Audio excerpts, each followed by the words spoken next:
Depuis l'extension des consignes de tri, on a des petites difficultés au niveau du stock. C'est-à-dire qu'une fois par trimestre, le stock déborde de par l'augmentation de volume et on est obligé de stocker dehors comme en ce moment.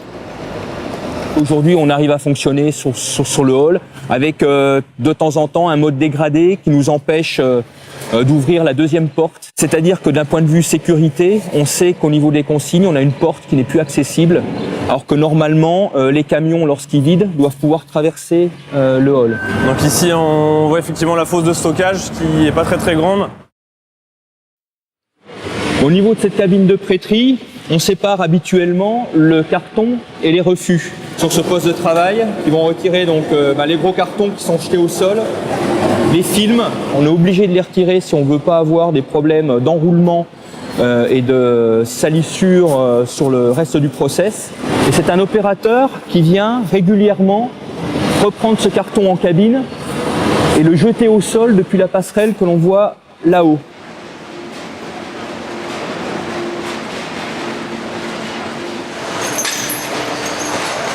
Le seul moyen pour réguler la matière pour notre première cabine de prêterie, c'était d'installer en fait des chaînes lestées de poids pour pouvoir réguler notre matière. Donc l'impact direct des consignes de tri, c'est ces fameuses bâches, ces fameux films de grand volume, on va dire, qui viennent en fait s'enrouler et elles stagnent. Donc ils sont obligés d'aller un peu plus enlever les films qui se coincent dans les palpeurs parce que du coup ça ouvre plus les sacs après et ça fait des bourrages. Donc ils montent dedans et ils défont tout à la main pour dégager les grands films. On n'a plus ce fait que le flux soit unifié. Les agents sont donc obligés de tirer les sacs avec ces fourches. Donc le flux ne passe pas par une cabine de prêterie mais vient directement dans un trommel. Ce qui est un peu plus difficile au niveau de l'extension, c'est notamment les encombrants qui sont plus présents dans le flux. Ce qu'on appelle encombrants, c'est des bâches de plastique, des grands bouts de lino, des choses comme ça. Donc là, on peut voir un gros film plastique là, qui est passé. Ça complique le tri, évidemment.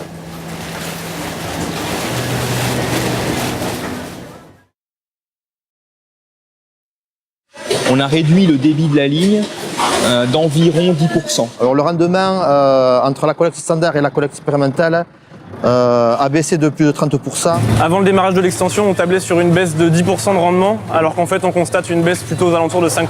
On a baissé les rendements de l'ordre de 16% par opérateur de tri. On a dû aussi augmenter les effectifs de l'ordre d'à peu près 30% en rajoutant 3 opérateurs de tri par équipe, ce qui fait 6 opérateurs de tri sur l'ensemble des effectifs de Trigone. On a dû embaucher 8 personnes supplémentaires, c'est-à-dire 4 par équipe.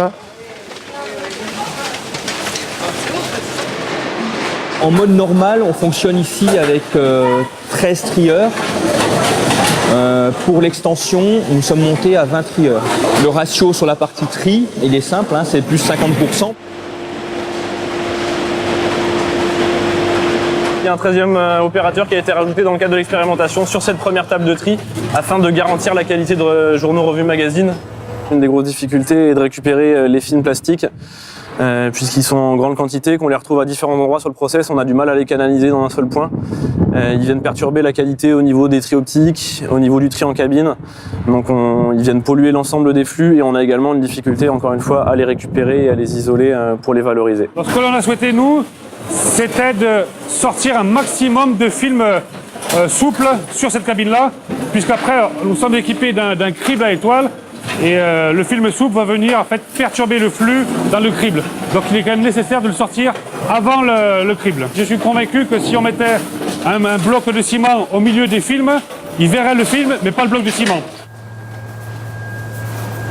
Cette machine ne peut pas détecter tout ce qui est objet noir, forcément elle ne renvoie pas de spectre au niveau du scanner, donc on n'arrive pas à éjecter tous les plastiques qui sont noirs. C'est pas une majorité du tout, c'est justement tout ce qui est barquettes, tout yaourt, ce sont des objets qui sont plus facilement souillés que des bouteilles ou des flacons. Et donc ils peuvent être recouverts d'une couche de papier, d'un peu de saleté, qui font que le scanner a du mal à détecter l'objet et donc on n'arrive pas à le récupérer derrière. Donc là le process vient de s'arrêter, un tri optique qui vient de se mettre en bourrage. Donc le bourrage sur un tri optique, c'est l'accumulation de plastique dans les goulottes, peut-être dû à une bouteille ou un film qui vient se bloquer. On arrive à récupérer un peu moins de 20% des films plastiques qui sont sur le process. Au niveau des nouvelles résines, notamment des pots et barquettes, on a un taux de captage qui tourne autour de 50%. Mais vu que c'est pas du tout mécanisé, donc tout est fait manuellement.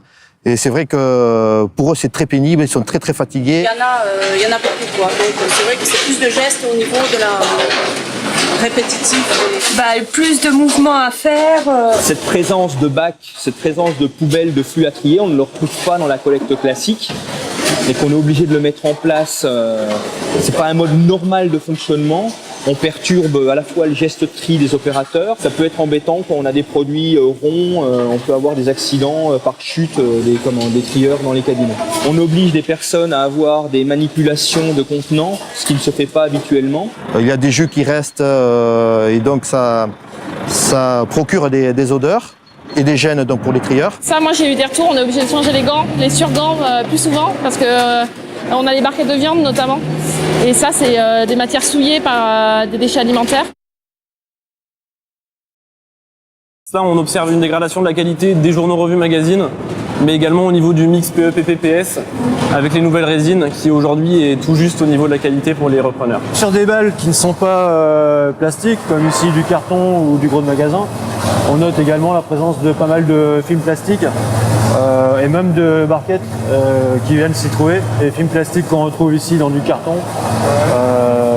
des films plastiques qu'on retrouve encore ici sur du gros de magasin, voire même de la bouteille. Ici, on a vraiment des déchets, je pense des déchets alimentaires mélangés en plus aux produits d'hygiène, par exemple. On voit quand même de la cartonnette, on voit du film souple, plutôt en quantité importante. Une balle est aujourd'hui constituée de 55% d'anciennes résines, c'est-à-dire de bouteilles et flacons de PHD, et de 45% donc du reste de nouvelles résines, c'est-à-dire de pots et barquettes. On a eu quelques décotes sur notre flux de PEHD mix. Uniquement. De manière générale, la qualité est assez bonne. Mis à part la première expédition de films plastiques, où là on avait pas loin de 50% même de refus. Le souple est vraiment un élément perturbateur dont on doit vraiment tenir compte dans la mise en place des différents aménagements au niveau du centre de tri, tant en nombre d'effectifs, en augmentation des effectifs, qu'en aménagement spécifique. On peut pas de façon durable continuer à faire travailler les gens sur certains postes qui sont quand même assez contraignants, assez physiques. On ne pourrait pas continuer à fonctionner comme ça. L'expérimentation doit être faite sur un centre de tri mécanisé, beaucoup plus que manuel, parce que ça a quand même un impact assez fort sur les agents de tri. Donc il faut automatiser le plus possible les centres de tri pour éviter ce travail pénible au niveau des agents. Si demain on était amené à ouvrir effectivement les consignes de tri sur l'ensemble des centres de tri, il y a quelques difficultés, notamment 3 qu'on identifie. Une première au niveau du stockage amont et des capacités de stockage, de la gestion de ce flux par rapport à d'autres, qui n'est pas toujours évidente à gérer. Les 2 autres points bloquants sont la présence de grands objets et d'encombrants notamment dans le flux, qu'il faut réussir à gérer sur le centre de tri avec éventuellement quelques modifications techniques ou l'ajout d'opérateurs. Et le dernier point est d'assurer une qualité des journaux revues magazines au vu d'un taux de refus un peu plus important et de films plastiques qui se retrouvent dans le flux et qu'on a du mal d'ailleurs à récupérer. Pour absorber toutes les tonnes entrantes, et avec le site actuel, il faudrait, je pense à mon avis, moderniser le site. Moderniser, certainement revoir le process, ou carrément travailler en double équipe quasiment à l'année. Mais là, on serait, j'allais dire, en surcapacité. Nous sommes très contents d'être partis dans cette expérimentation parce qu'il y a quand même un décalage entre la théorie et la réalité du terrain. On n'imaginait pas l'impact que pouvaient avoir ces nouvelles résines au sein du centre de tri.